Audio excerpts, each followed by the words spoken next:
Welcome to this explainer. Look, today we are taking a seriously wild journey. We're going to look at exactly how you take abstract, head-in-the-clouds philosophy and literally forge it into a highly structured, material business reality. If you've ever felt like you have this massive fire hose of creative energy, but absolutely no idea how to aim it, well, you're in exactly the right place. We're kicking things off with this brilliant line from Bill Murray's character in the 1984 film The Razor's Edge. You don't get it. It doesn't matter. It perfectly sets the stage for our journey today. It's that pivotal shift from profound spiritual detachment right into actual physical creation. It's that light bulb moment when you realize all the superficial material drama of the world, it's completely secondary to your own spiritual clarity. So here's our roadmap for this explainer. We'll start with discovering the creative shine, then dive into the philosophy of detachment, unmask the cinematic meta-narrative, lay out the active civility manifesto, break down the 2026 material blueprint, and finally, wrap up with memory and live context.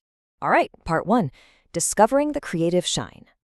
Picture this. A young Quentin Tarantino is pedaling his bike home in the dark right after seeing Annie Hall, and he is just vibrating. Because in that exact moment, the whole illusion of the movies completely shattered for him. He suddenly realized, hey, a film isn't just magic, it's a series of highly deliberate choices made by a specific person. It's auteur awareness.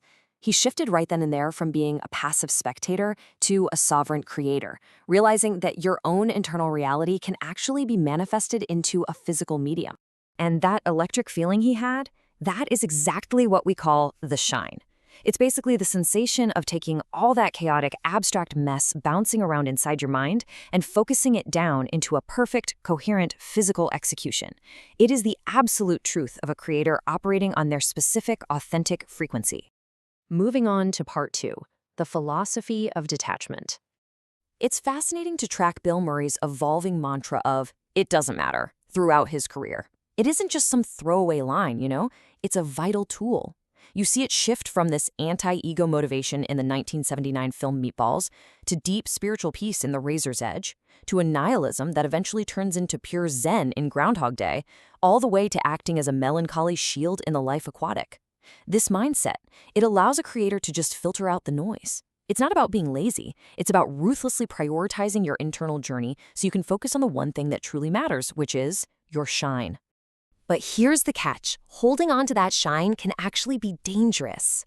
Imagine it like a fire hose of raw, overwhelming creative light. If that pressure is too high and uncontained, you're just going to trample the world around you. So to actually build our blueprint, we have to constrict that massive blinding pressure of the fire hose through the hands. The hands act as the nozzle, the necessary constraint of physical, material execution. We literally have to limit the flow so we can direct our purpose effectively. Okay, section 3, the cinematic meta-narrative. Let's look at the actual cultural environment we're building this in. This meta-narrative unmasks the whole American post-war psyche step by step. First, you have the mask. Think Mad Men. It's this pristine, curated facade of mid-century civility, but it's hiding a completely hollow core. Then, Stanley Kubrick shows us the blueprint, exposing the cold, systemic architecture of that corrupt power. Next up, David Lynch brings the exposure, this psychic scream that slices the proverbial picket fence wide open to reveal the rot underneath. And finally, Tarantino gives us the pastiche, the postmodern, desensitized aftermath of a world just living in the debris. This reveals the exact fragmented landscape our business blueprint has to navigate. Section 4, the active civility manifesto. Now, to fight back against that landscape, we have to clearly identify our target. The darkest force we face out there isn't some chaotic evil. It's what we call the mockery of wholeness, or the counterfeit spirit. It's a perfectly engineered but completely lifeless system that simulates the shine, but it acts as a closed loop. It just absorbs light to maintain artificial control, refusing to reflect anything back out. It is the exact, insidious opposite of the living resonance we're trying to build here. So, what's our game plan? This manifesto is all about using intentional beauty and structure to overpower those closed loops. First, we completely reject the black and white fog of passivity. We choose to see the world in vibrant magenta and teal. We use structured civility in art as an active weapon to build these massive, Gaudi-esque spires of connection that just make corrupt structures obsolete. Ultimately, we transform the world's bonkers nastiness into a clean resolution, and most importantly, we mentor the young to counterbalance these decaying old systems. Bringing us to Section 5, the 2026 Material Blueprint. Let's get into exactly how this all materializes into physical commerce. This right here is the operational core, the Triple-Helix design. Every single business decision has to melt three vital elements together. You need 33% of the physical grit, that's the material execution. You need 33% of the strategic intellectual mind, and crucially, 34% of that essential core gift, the shine. When you fuse these three things together, your business stops being just a product and becomes a true, living manifestation of your purpose. And Dionysus Creative LLC is what happens when you literally build that shine.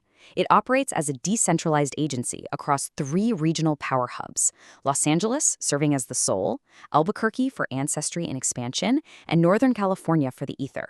They build these massive physical canvases out of high-end LED walls, specifically the Planner Venue Pro VX and tech-led luxury studio screens. But they aren't just selling and renting hardware, they're planting a seed. Through robust skilled trades internships, they are actively training the hands of the future workforce. I chose this form. I have these hands. So with that, material things must be done. That realization, it's a total game changer. It violently snaps us out of that passive lethargy of it doesn't matter and forces us into the aggressive posture of building. We chose this physical form, right? We have these hands. Therefore, we absolutely must carve something permanent into the world without destroying the medium itself. Finally, Section 6, Memory and Live Context. Let's look at how humans and complex systems actually hold on to these blueprints. There's a split between 2 types of memory, and it reveals exactly why we sometimes lose the nuance of our own plants. On one side, you have deep storage. This is your static ledger, the permanent facts, core frameworks, and rigid blueprints saved without any active nuance. But on the flip side, you have the live context window. This is the active thread full of fluid, emotional nuance, relationship history, and the living shorthand of right now. When that active thread breaks, we're left with nothing but cold, static data. We completely lose the why. So, to keep our massive 2026 blueprint from just totally failing, we can't let our knowledge become a closed loop. We have to actively command our core knowledge into the present moment.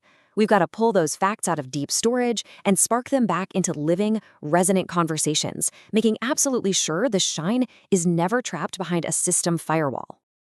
As we wrap up this explainer, I want to leave you with a real challenge about how you're materializing your own potential energy. You have the light, you have the form, and you have the hands.